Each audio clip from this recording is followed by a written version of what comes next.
Hi, everyone. Welcome to How Nonprofits Can Adapt Their Storytelling in a Time of Social Distancing.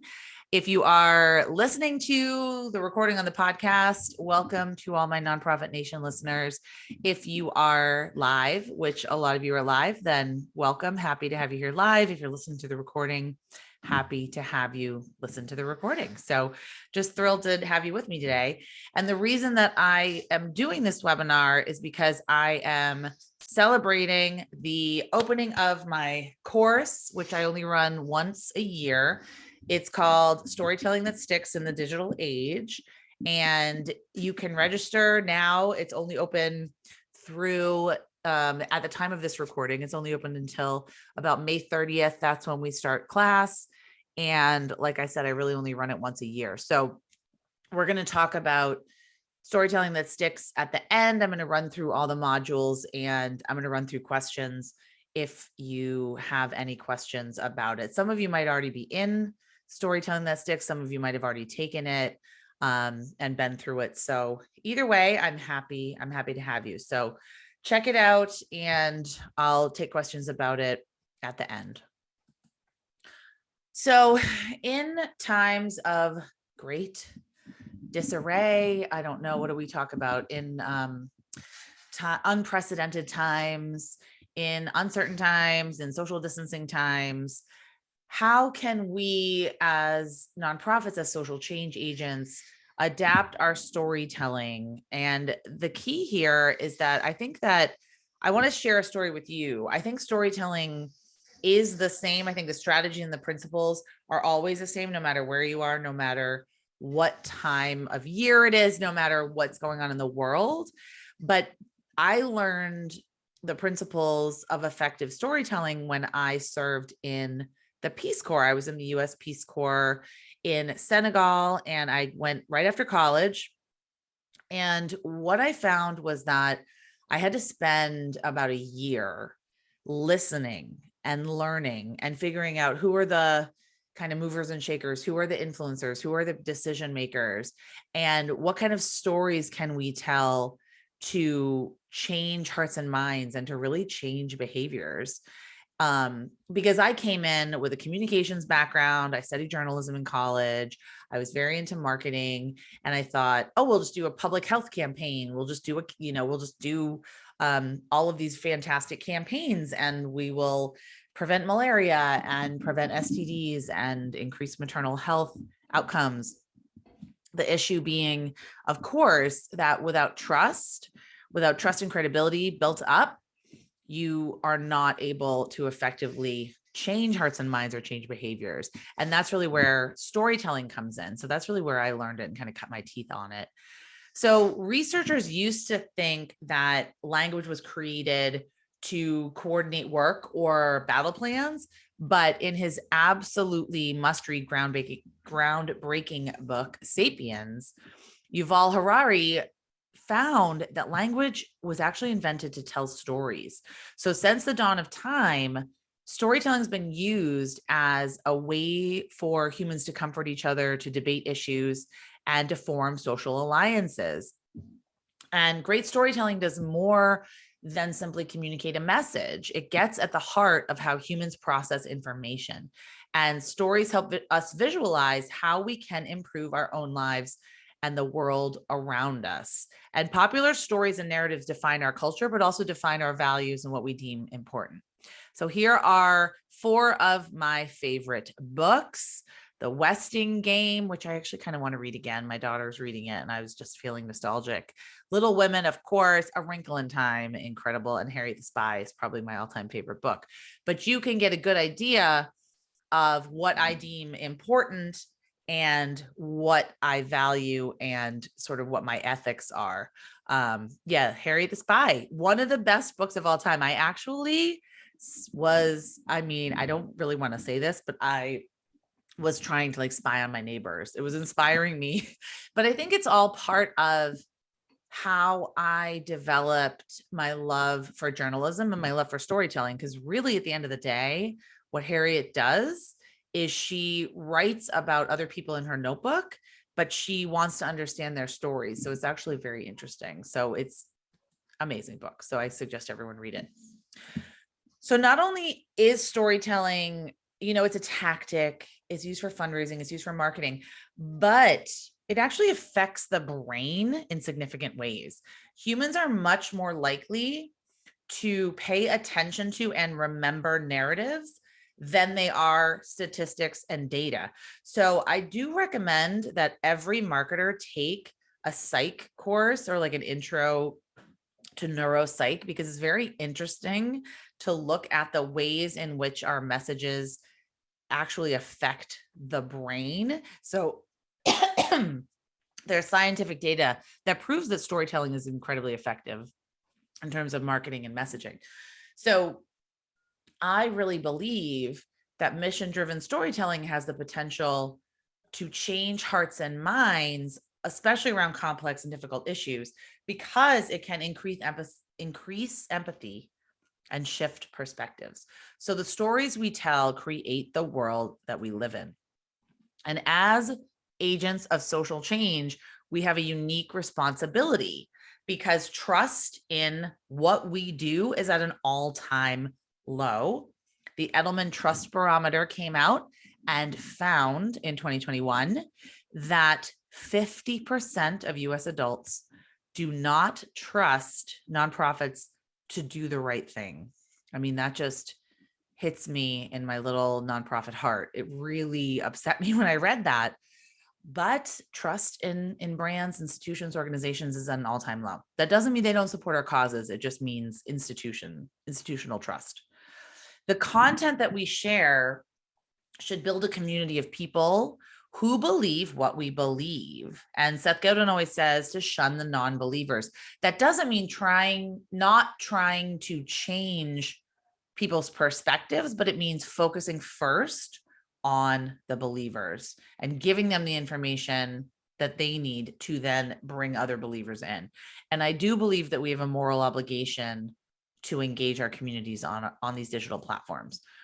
So what can storytelling do? Storytelling can bring people in to a community of like-minded people, or bring people into a community where they're interested, where they're intrigued, where they're fascinated.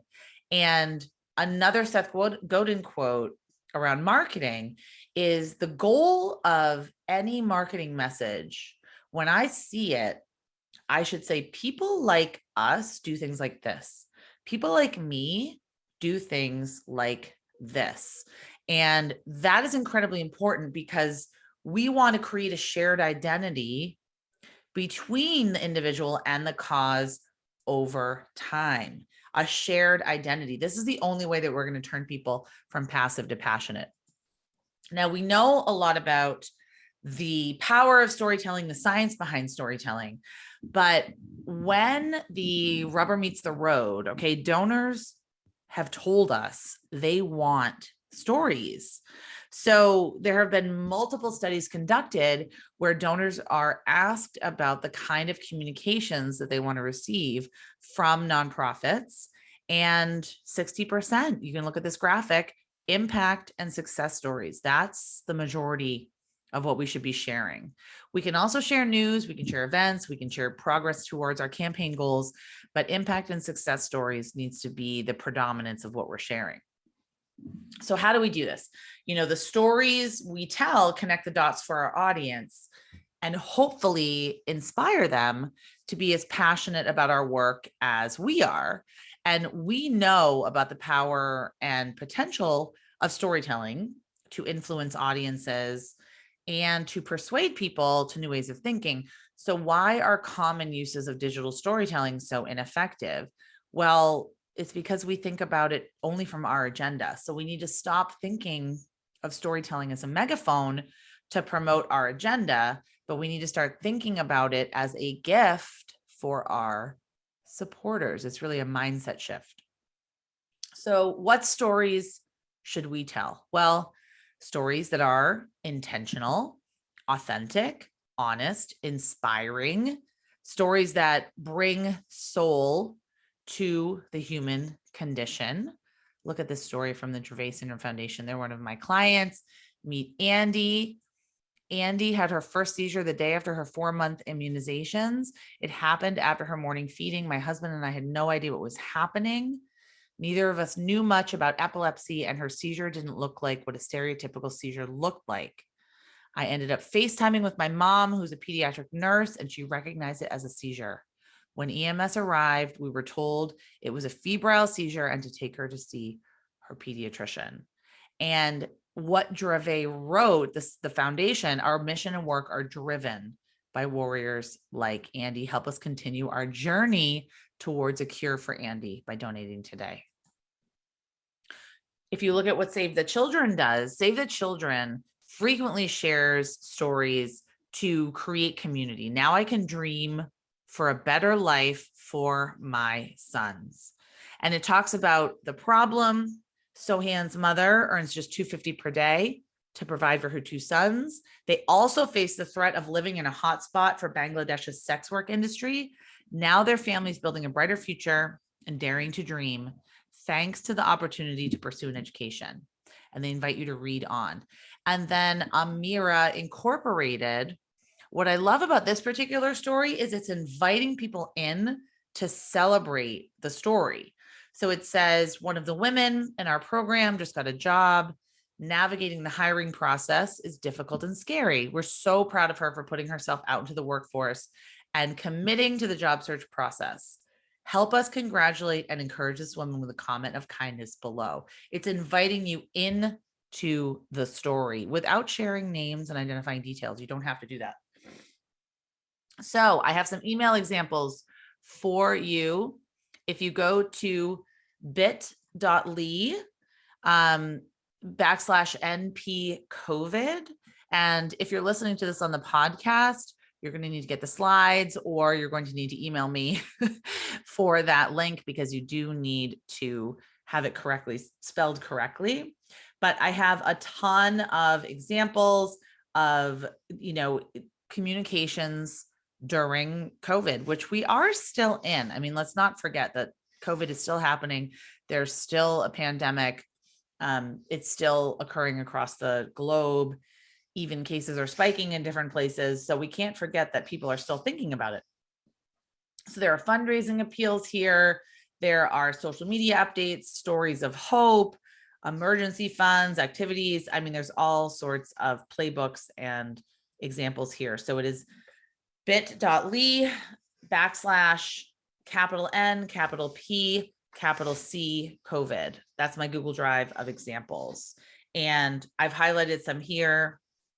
What we've accomplished, stories of hope, your response to this crisis, working together in uncertain times. If you're anxious, we feel you. Just understanding what people are going through and paying attention to your audience and what they're saying. You can also ask people for their stories. So giving them clear instructions, making it easy to participate. So I actually really love this example of Canada without poverty. This is poverty. Join the conversation. Your voice is critical to ending poverty in Canada. Share your video story, and it gives you step-by-step instructions. Step 1, use a mobile phone, tablet, or computer to film. Step 2, have your answers to the questions below ready. Aim for a video 3 minutes or less. Record your story in a well-lit and quiet location. Upload your video. Use this hashtag. If you don't have Facebook, email it to us. It's step by step by step by step. And they give people leading questions, not just saying like, what is poverty? Okay, that's a huge question. Or what is your story? Or how has this impacted you? You're really getting and drilling down into the questions. And that's just a tip from journalism. You're not going to go to someone and say, okay, what's your story? You're really going to ask leading questions. What about a story in 6 contest? Celebrating the year of the grandparent. So this is Road Scholar. And we asked our Facebook fans to share stories about their grandchildren in 6 words. We received hundreds of responses. And I think a story in 6 contest is pretty impactful for most organizations. I encourage you, even while things are seemingly very bleak, don't stop storytelling. Don't stop communicating with your audience. Make yourself visible. Your donors want to hear from you. They want to know what's going on with the problem that they care about. They see you as the go-to resource, and don't ignore that responsibility. Clearly explain the problem. And if the problem has changed or shifted, if there are things that I need to know about the problem now, as opposed to 2 years ago or 18 months ago, use data and statistics and demonstrate that you are solving an urgent, timely, and relevant problem. Incorporate emotional storytelling. Invite me in to help solve this problem. Look at the data. So storytelling can actually incorporate the data around the problem that you're solving to make the story more impactful. So if you look at the example I'm sharing here from Rosie's Place, 1 in 3 women have experienced some form of physical violence by an intimate partner. That immediately establishes the problem and shows me that it is relevant and timely and urgent, and we need to solve it. And then they share a quote: "One day I could not take it anymore and decided to leave." And look at Food Bank for New York City. Did you know 20% of New York City residents aged 65 or older rely on soup kitchens and food pantries? That's the problem that is going to help me pay attention and say, wow, I didn't know that. So it's almost shocking me out of my complacency. It's really informing me. It's filling that knowledge gap. And then it's sharing this story, this quote: "Too many of our elderly and veterans are in line for food. They've given us all so much. Why are they here?" Captivating story building blocks. We go through this in Storytelling That Sticks in detail, but I want to just give you a couple of highlights. So this is one of the modules in the course, but very quickly for our purposes here, you need a hook, character, stakes, details, and a call to action. CTA means call to action. So what is your hook? How am I going to pay attention? This is just kind of journalism 101 also. Sarah's life turned around in one night. Thanks to friends like you, Sarah's life turned around. She went from being a homeless addict to safe at Vision House, and it all started with one night. Here's how. Now, I definitely have some issues with the wording here, so be careful with the wording, but Sarah's life turned around in one night. Headline grabs your attention. This was something that I took a picture of from the newspaper, from a magazine, because it caught my attention. Plumber Youth Promise, an organization in Salem, Massachusetts. If I died, who would come to my funeral? This is an example that I always share because it's still one of the emails that I received that I think about pretty frequently, and I've saved because it's such a fantastic storytelling example, but it has the hook and has a compelling character. It really has stakes. No child should ever have to wonder about the answer to that question. And then if you look at the news, if you look at the way that the news, the newspapers, radio, podcasts, blogs, the way they cover nonprofits, they're not going to cover your golf tournament. Like, we all send press releases about our golf tournament. That's not very newsworthy. But if you can frame it as a story, if you can get that hook and that angle. So if you look at the 2 sentences to this story: looking around her new apartment in Lynn, 25-year-old Christina, who didn't want her last name used, can't believe how far she's come in the past 4 years. During that time, she's gone from jail to working full-time as a medical assistant and living with her 3 kids. Now that is a hook, and there are stakes. There's a compelling character. It has all of the elements of a captivating story, even just in that first sentence, and you definitely want to read more. Think about descriptive details that you can share. So this is an example of a blog post. Imagine if you were homeless. I had no idea where my next meal would come from. The sea of humanity swept around me as I blended into the background with my cardboard sign. And where is it? Oh, chilled to the bone. The air was cold, and the longer I sat there, the more the chill cut to the bone. Think about those kind of descriptive details. A sea of humanity. I blended into the background. I was no longer human. Those descriptive details will help people Not only process the story, but remember the story. These are blog posts from Amira Incorporated. That time I almost died in Honduras. And the first sentence, that's the headline. We have to go now. I don't remember who said it, but it made the reality of the situation hit like a rocket. That is the hook. You want to read the rest of the story. We don't always have to start at the start of the story. We can start in the middle of the story.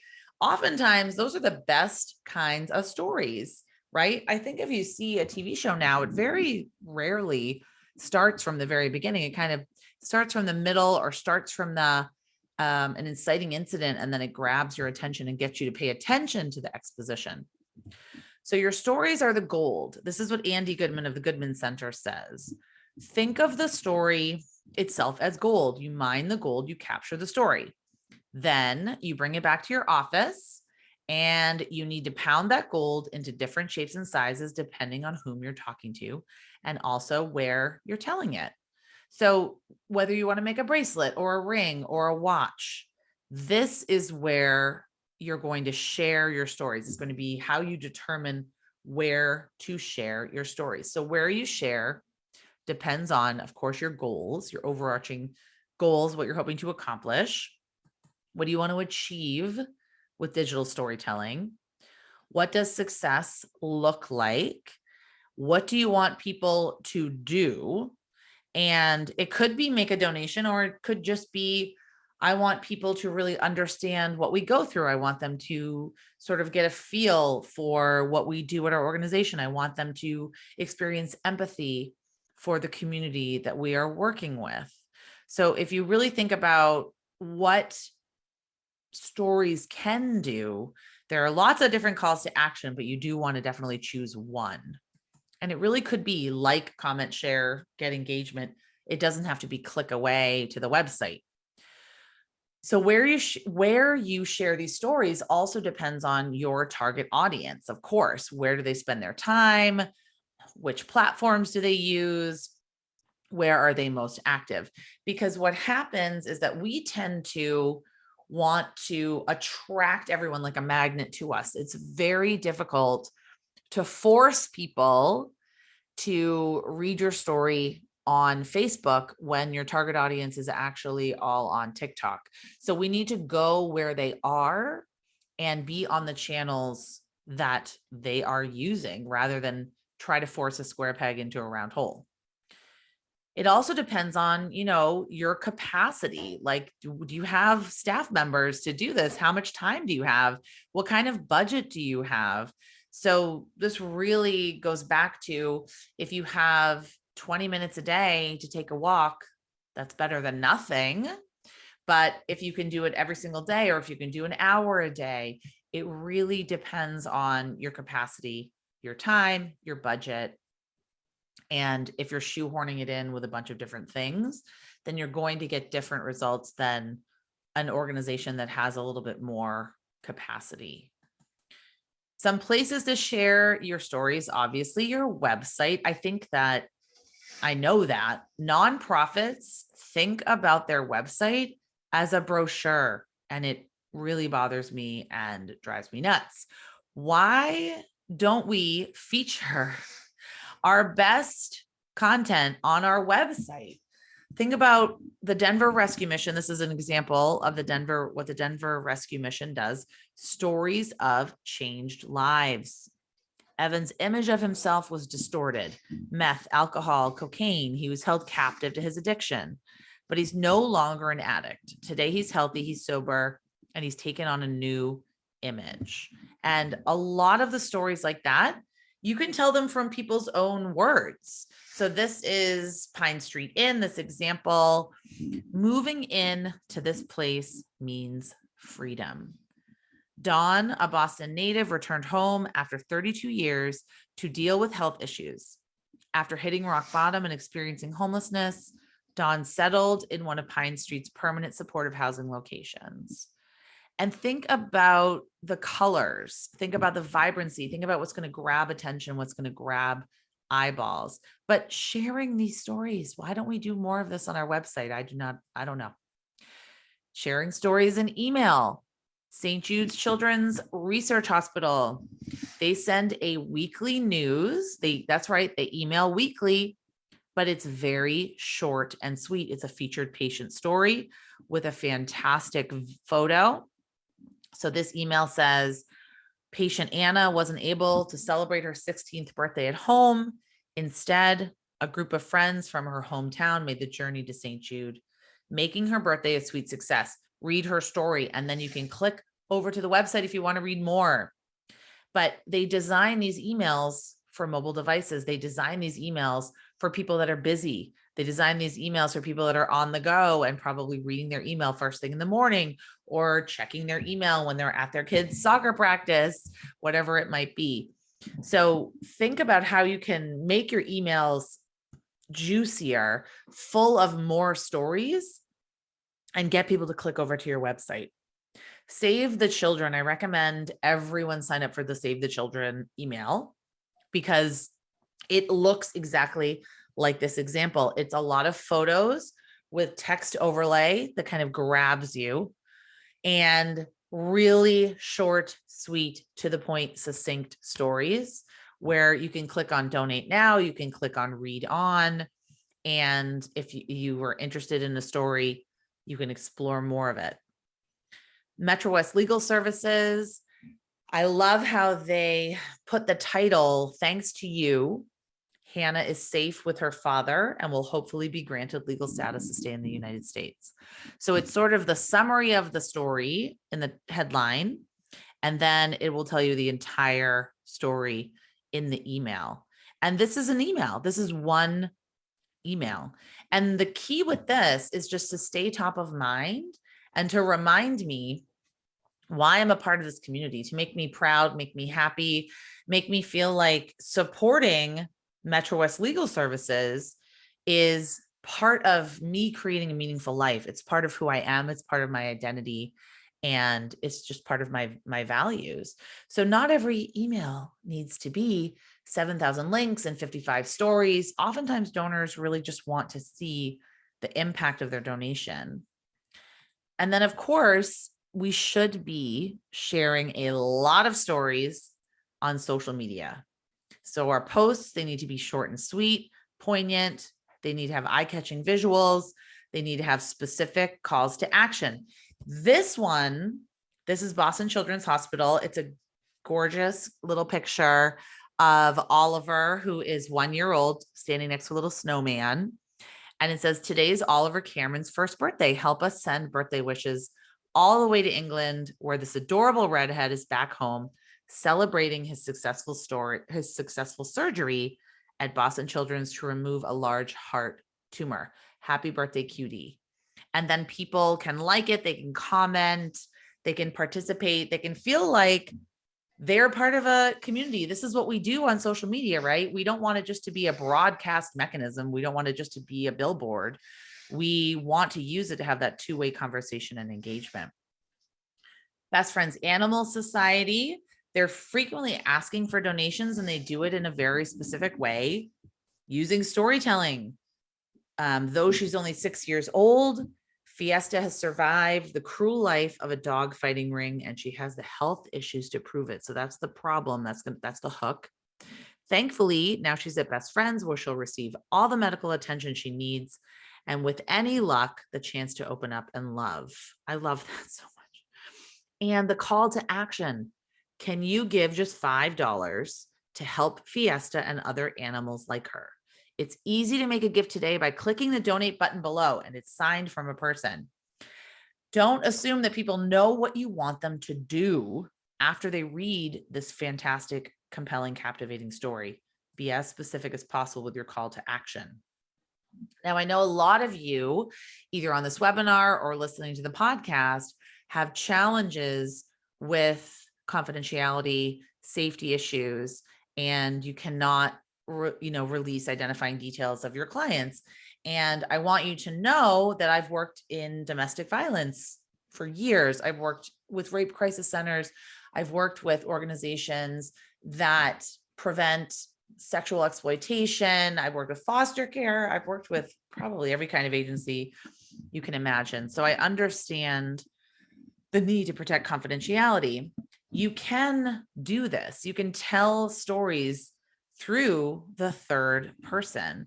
You can share photos and graphics and images that help convey the emotion that you want to convey, but don't necessarily have the person's face and name and age and address right out there. So if you look at the example of Amira, this post, it says Rachel spent years bouncing from house to house, always wondering where she would be the next day. She finally met the man of her dreams who promised her the world, but it was all a lie. He forced her to sell herself to other men and kept all the money for himself. Rachel was often hurt and abused, but nobody seemed to care. Eventually, Rachel was able to escape and through connections with local law enforcement, found a home at Amira. She's begun her physical recovery, has broken through her distrust of others, and is developing real friendships for the first time in years. Rachel hopes to finish a college degree and is hopeful for her future. So that story has sort of all the captivating building blocks, but it ends on a hopeful note, which Amira tends to do. Think about the hashtags, the trends, the cause and awareness days that you can take advantage of, that you can leverage, that you can even share your story more, quickly and get more exposure. This particular post, this is Carers Week, Action for Children. And they spoke to young carers who bear the responsibility of caring for a parent. And they talk to all of the kids on Carers Week during Carers Week and get their stories. Think about ways you could create very simple graphics with a name and just a quote from one of the participants, or even just a staff member, a volunteer, an intern. The key here is to not stress about perfect content, just document. So the Gibbs Museum, during the lockdown, when their doors were closed, they would do a day by day. So they were all on Zoom, all in different places, all in lockdown. And they would just do a day by day. What are you doing today? Oh, I'm homeschooling my kids. Oh, I'm walking in my garden. Oh, I'm taking my dog for a walk. Oh, I'm just sitting in my kitchen, having some coffee. So they were just documenting what they were going through. They weren't stressing about creating perfect content, perfectly polished content. Think about other people in the community that you can ask for their stories. Maybe they're donors, maybe there are community members, volunteers. You can do a volunteer spotlight. You can easily create graphics with a quote, a photo, and you don't need to have any real experience, especially with all of the fantastic graphic design tools out there today, like Canva, like Adobe Spark. There's tons of free and low cost tools out there. So what are some qualities of a stellar storyteller? I believe you should remain generous. To touch other people's hearts, you must be willing to expose your own. A great storyteller takes time to understand the audience, what they care about, what they want to hear. And stories should be crafted and delivered with these elements in mind. And then I also think you need to prepare some more. So preparation is key when delivering a great story. But stellar storytellers are also able to improvise, and they're not so rigid in their delivery. Stellar storytellers practice being open-minded, enthusiastic, and motivated. They remain curious. They're always asking the questions that their audience is asking. For example, how did this happen? Why did that happen? Why couldn't something else have happened? So think about the questions your audience is asking, especially around the services that you provide and the programs that you offer. Stellar storytellers also understand the context. Are you telling the story in front of a group of 100 people? Are you at an intimate dinner? Are you at your gala? Are you on Zoom? Or is it just during like a Twitter Q&A tweet chat? Going back to what Andy Goldman says, molding the story to fit the context is a huge part of being successful in your storytelling. And great storytellers ask good questions. What information do I need to convey? This is not the question that you want to ask. You want to instead change your mindset to what questions do I want my audience to ask? What do I want my audience to feel? What do I want my audience to think after they hear, read, see, visualize the story?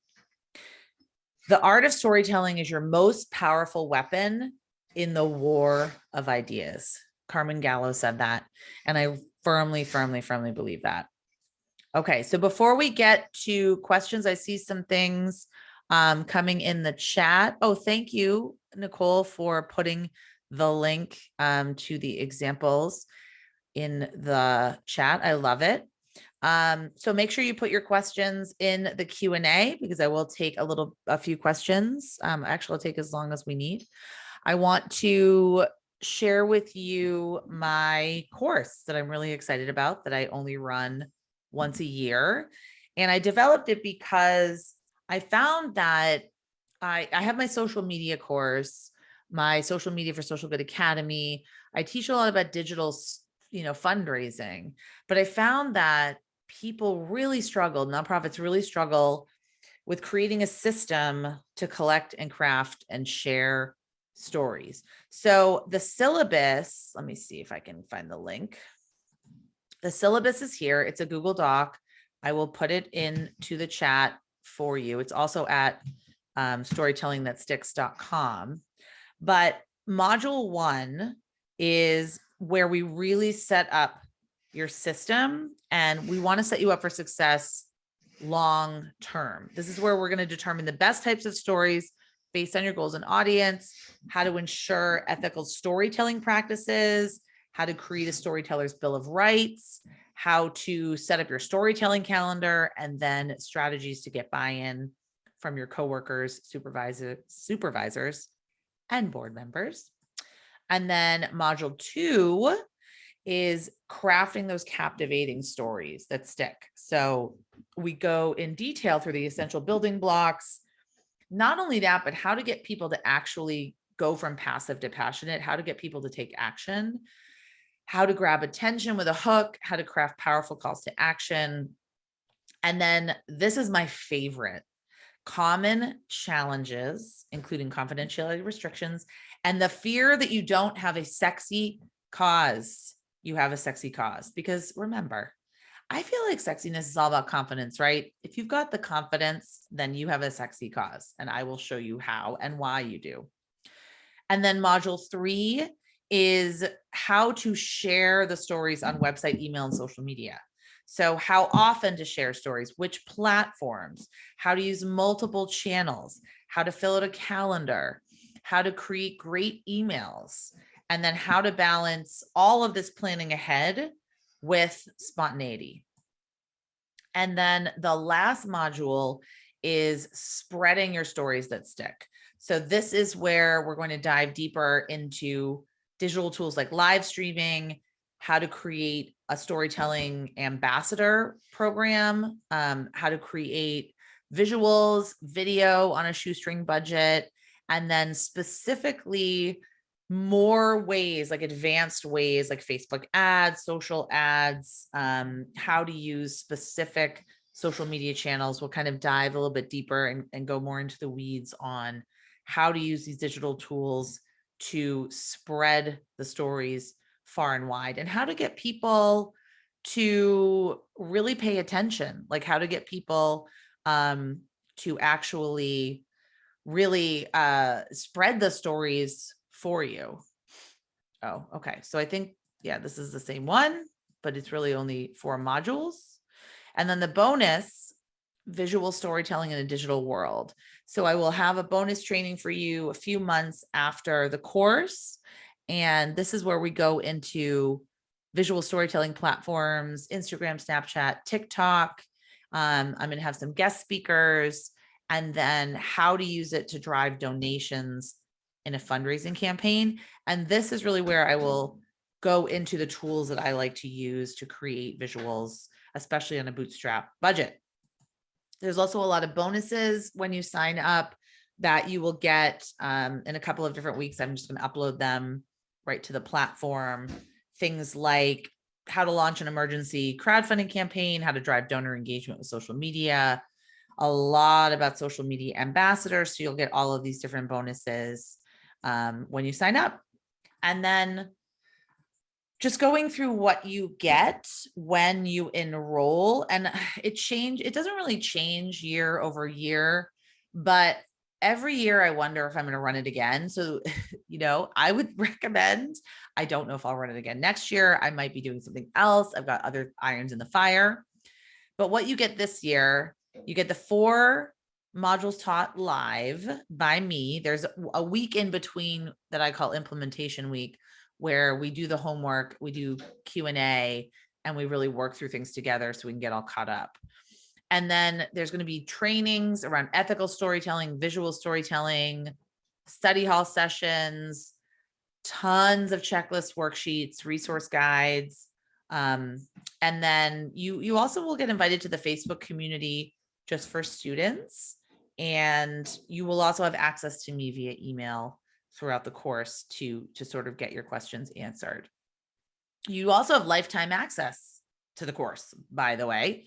So I have people that have taken the course before that are taking it again, and you can take it as many times as you want, or you can relive it, or you can take certain modules, certain live trainings again, but you will have lifetime access to the course and all updates. So if you are interested in registering, I really recommend going to storytellingthatsticks.com. This is what it looks like. It's inside Teachable, and clicking on the package that you want to purchase. And I really recommend doing it ASAP because it closes and class starts May 30th. Okay, so let's see. Do we have any questions? Okay, can you put the link in the chat? Yes, thank you so much for helping me out with the bit.ly//NP COVID.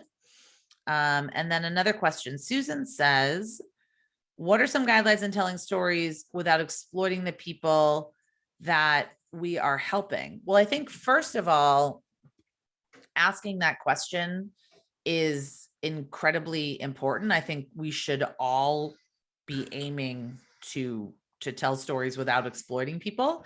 The other thing I would say is read a lot about asset framing. So I talk about it in the course, framing your stories from an asset perspective, from a positive perspective rather than a negative perspective.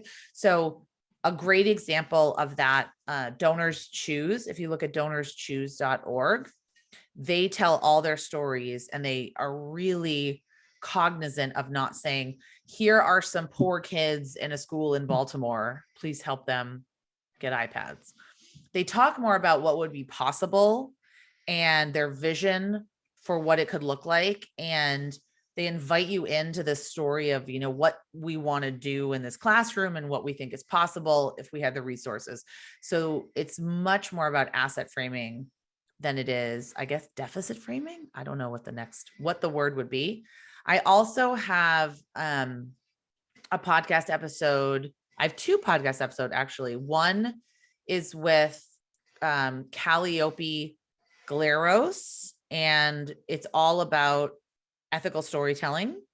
And then I have another podcast episode with Madison Gonzalez, how to tell stories around difficult issues. And she works for hospice. She's an executive director of a hospice.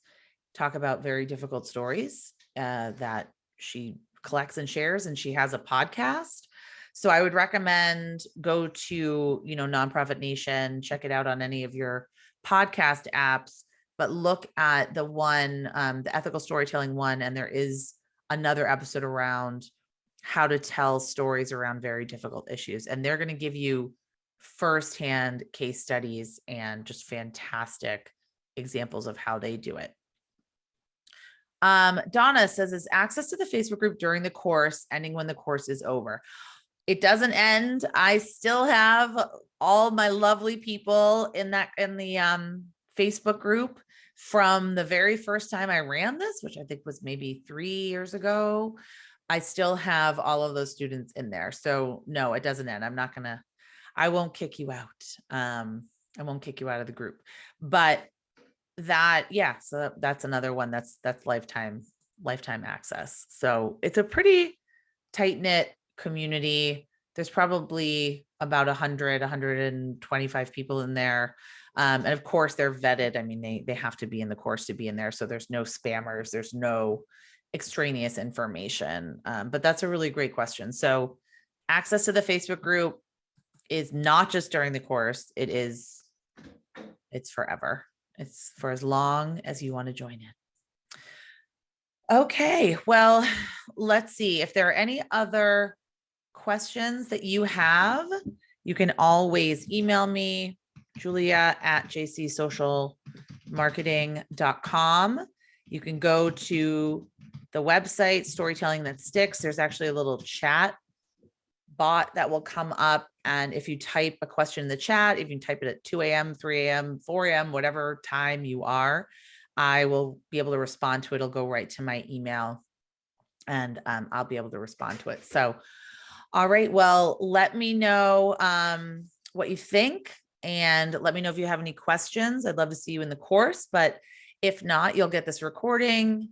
You will get all of, you can get the slides. If you message me and you want the slides, Zoom will not automatically send them out.